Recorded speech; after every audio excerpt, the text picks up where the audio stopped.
3, 2, 1, take a knock, bitch. Eat by four, from game, make the ground shake, step the motherfucker mosh pit. Ain't nobody safe, ain't nobody got an option. Put again, drop them bombs on you. Ini memengaruhi berbagai aspek fungsi tubuh dan komposisi tubuh, yang pada akhirnya dapat memengaruhi kemampuan individu dalam menjalani aktivitas sehari-hari dan persepsi mereka terhadap diri sendiri, yaitu yang pertama perubahan fisik. Adapun dari perubahan fisik sebagai berikut, yaitu adalah yang pertama sistem indera, yang kedua perubahan kognitif, yang ketiga perubahan spiritual, yang keempat perubahan kesehatan psikologis. Bagian C, ciri-ciri keagamaan pada masa lanjut usia dalam Islam. Usia lanjut merupakan tahap akhir dalam rentang hidup manusia yang ditandai dengan berbagai perubahan, baik secara fisik maupun psikologis. Penurunan kondisi tubuh, berkurangnya aktivitas, serta meningkatkannya kesadaran dan keterbatasan diri seringkali memengaruhi pola pikir dan sikap keagamaan seseorang. Dalam beberapa budaya, masa tua dipandang sebagai periode yang penuh kekhawatiran karena identik dengan kemunduran. Namun, dalam ajaran Islam, fase ini justru dipahami sebagai masa pematangan spiritual dan kesempatan untuk semakin mendekatkan diri kepada Allah Subhanahu wa taala. Secara umum, terdapat beberapa karakteristik keagamaan yang sering muncul pada individu yang telah memasuki usia lanjut. Yang pertama, kehidupan keagamaan mencapai tingkat kemantapan. Pada tahap ini, pemahaman dan penghayatan terhadap ajaran agama biasanya telah mencapai tingkat yang lebih stabil. Pengalaman hidup yang panjang membentuk kedewasaan dalam menyikapi persoalan duniawi maupun ukhrawi.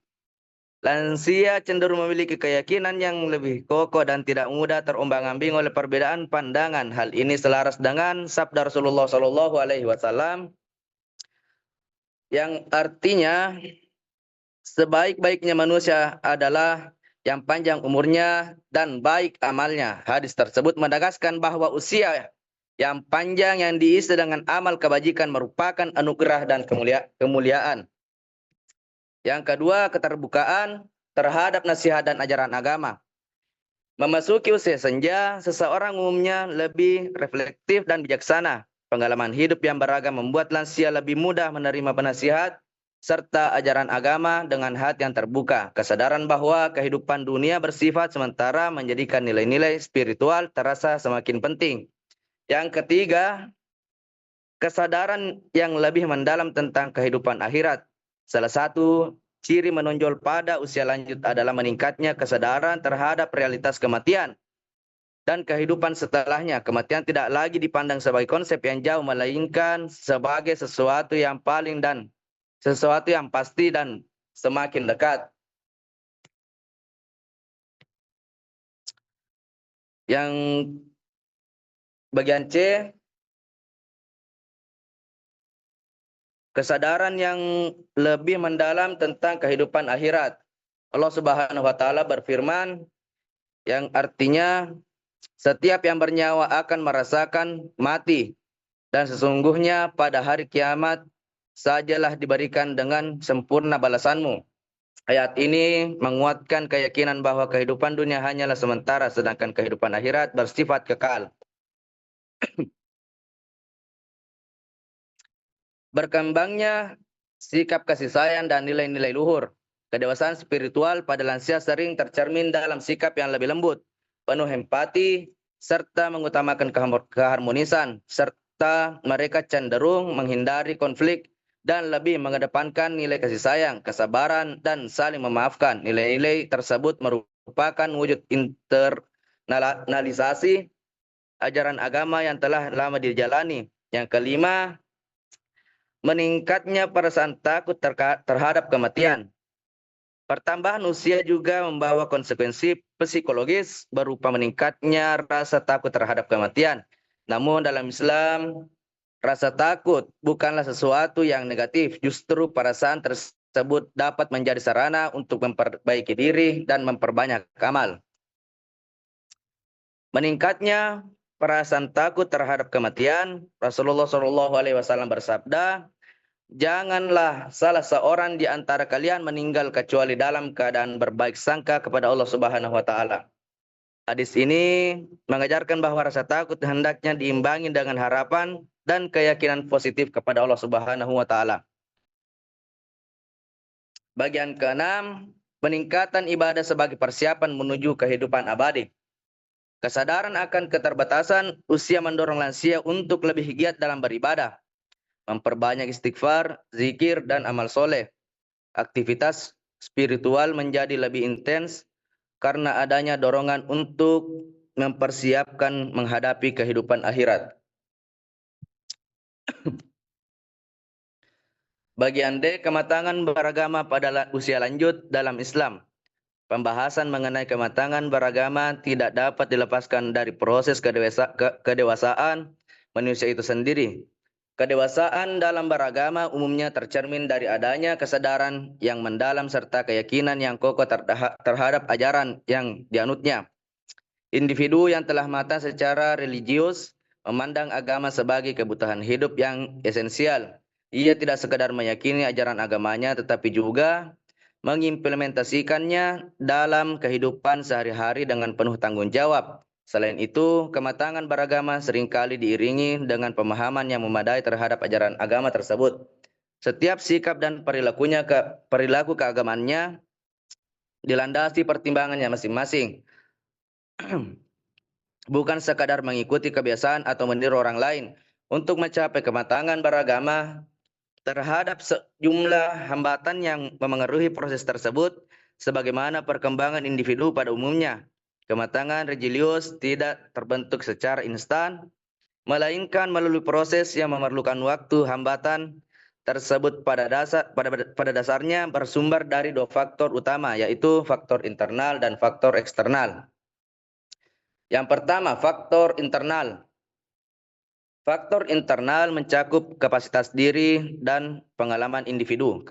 Kapasitas diri berkaitan dengan kemampuan rasional seorang dalam memahami ajaran agama. Tingkat pemahaman ini berbeda-beda pada setiap individu. Mereka yang memiliki kemampuan berpikir yang baik cenderung mampu menghayati ajaran agama secara rasional dan mengamalkannya dengan keyakinan yang kuat serta argumentatif. Meskipun praktik tersebut mungkin berbeda dengan tradisi masyarakat di sekitarnya, sementara itu pengalaman keagamaan juga berperan penting semakin luas dan mendalam. Pengalaman religius seorang semakin stabil dan mantap pula pelaksanaannya, ajaran agamanya sebaliknya. Pengalaman yang terbatas dapat menyebabkan individu mengalami kesulitan dalam menjalankan ajaran agama secara konsisten dan penuh keyakinan. Yang kedua, faktor eksternal.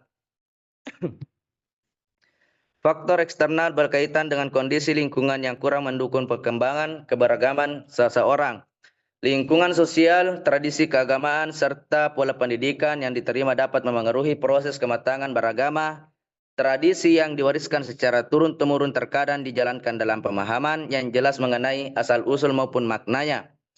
Bagi sebagian orang, kondisi ini dapat menjadi penghambat perkembangan religius.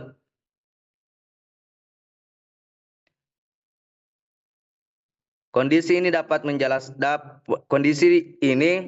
dapat menjadi penghambatan perkembangan religiusitas yang lebih mendalam.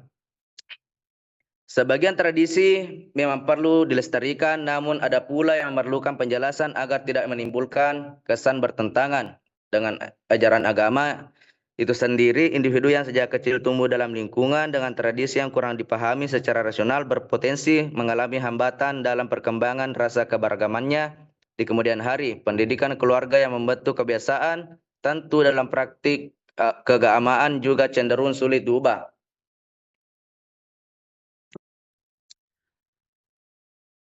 Jika pendidikan lanjutan tidak memberikan pembinaan yang lebih baik dan sistematis, maka kondisi tersebut dapat menjadi kendala pada tahap perkembangan berikutnya. Adapun faktor internal meliputi beberapa aspek berikut.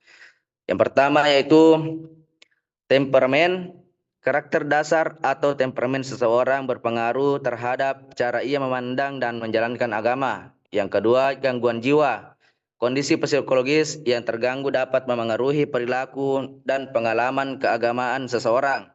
Yang ketiga, konflik dan keraguan. Pergulatan batin dan keraguan dapat membentuk variasi sikap terhadap agama, mulai dari ketaatan yang kuat, fanatisme, sikap agnostik, hingga penolakan terhadap agama.